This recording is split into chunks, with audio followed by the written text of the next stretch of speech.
Audio article by the Common Constitutionalist entitled Limbaugh Gets It. Is it global warming or is it cooling? Yesterday, Rush Limbaugh went off again over the myth of man-caused global warming in this bogus Paris Climate Accord. So serious is this that Rush, a hardcore Trump supporter, said that if Trump signs onto the Paris Climate Agreement, he may dump Trump. Quote, "It is crucial that the president not only not participate in this, he must actively withdraw from it. This is why the president, if he signs on to this, folks, I don't know how I can continue to support him in other things." Unquote. Ditto for me.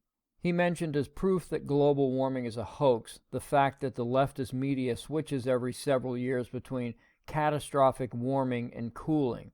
He's right, although the cycle is actually between 30 and 40 years, and there is a cycle. In fact, we have been warned of differing catastrophic climate change 4 times in just the past 120 years or so. So let's hop in the Wayback Machine or maybe Doc's DeLorean. Let's take a journey in time via the irrefutable written record. Remember, if it's in print, it must be true. I'll punch it to the turn of the century. Last century. From the late 1800s through the 1920s, Americans were convinced via the print media that we are heading into the next ice age. Yes, global cooling. In 1895, the New York Times, the paper of record, wrote, quote, "Geologists think the world may be frozen up again," unquote. In 1912, the LA Times reported, quote, "The 5th ice age is on the way," unquote. Chicago Tribune, 1923, quote, "Scientists say Arctic ice will wipe out Canada all the way down to the Great Lakes," unquote. 1924, New York Times, quote, "Signs of new ice age," unquote. This reporting continued through the balance of the 20s. A funny thing happened, though. There was no ice age. After decades of dire warnings, nothing. Actually, something did happen.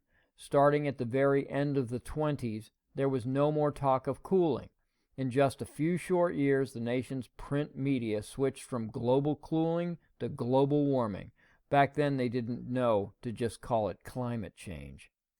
The warming fear started when in 1929, the LA Times exclaimed, quote, "Geologists believe the world is growing warmer and will keep getting warmer," unquote.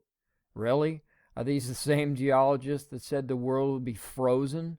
This is the same paper that reported just 17 years earlier that we were heading into an ice age. You may be thinking that 17 years is a long time. Well, if you're 18, maybe it is. But the Earth is, however, 4.5 billion years old. Doesn't feel very long now, does it? The other papers were a little slower to come around to this new global threat. In 1932, the AP reported, quote, "The Earth is growing steadily warmer," unquote. Now the 30s were the warmest decade in recent history. Apparently all it takes is a few years of hot weather.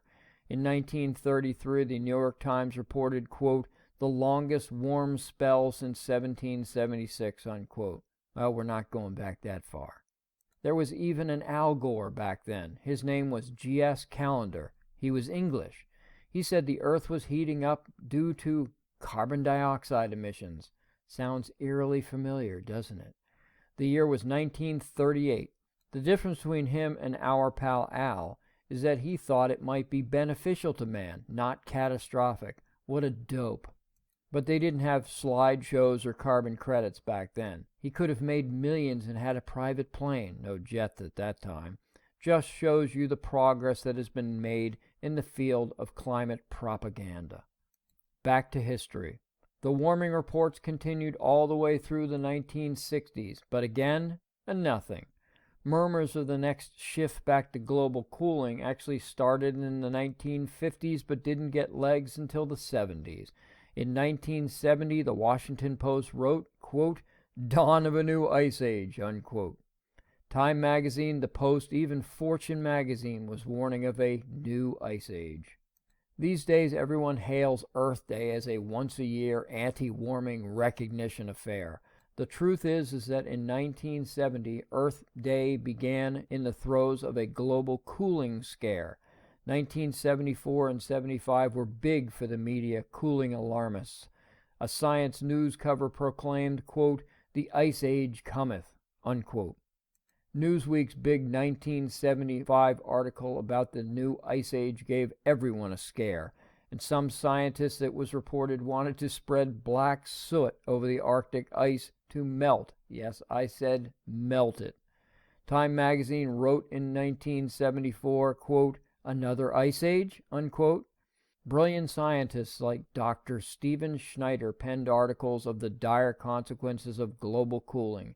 In 1972, he claimed, quote, "A cooling trend has set in, perhaps akin to the Little Ice Age," unquote. Remember this guy, he'll show up again. 1975, New York Times, quote, "Major cooling may be ahead." Well, that's enough of that. Time to switch gears or maybe do another 180. In the 1980s, the shift back to global warming began again. In 1981, the New York Times proclaimed, quote, that scientists are predicting global warming of an unprecedented magnitude, unquote. Just like the other scares, it took the pro-warming folks a little while to ramp up the hysteria. Remember the eminent climate scientist Dr. Stephen Schneider from the last ice age that didn't happen in the 1970s? Well, in 1989, he was quoted saying, quote, "Global warming is a scientific phenomenon beyond doubt," unquote. In 1991, Newsweek published a ridiculous report by the National Academy of Scientists on ways to fight global warming. Everything from sun-reflecting balloons to mirrors and lasers. 1992 was when the warming movement really took flight. Al Gore's first book was published, and so it began.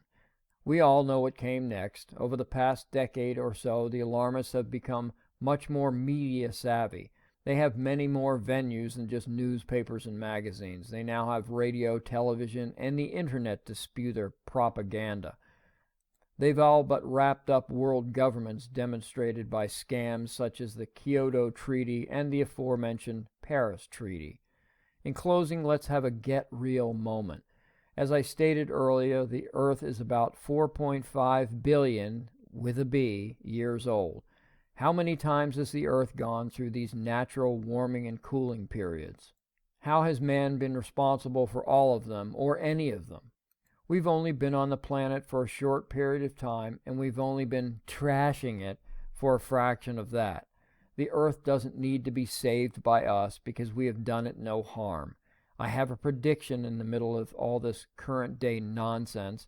Within the next couple of decades, the media will again announce a cooling trend. Thank you for listening.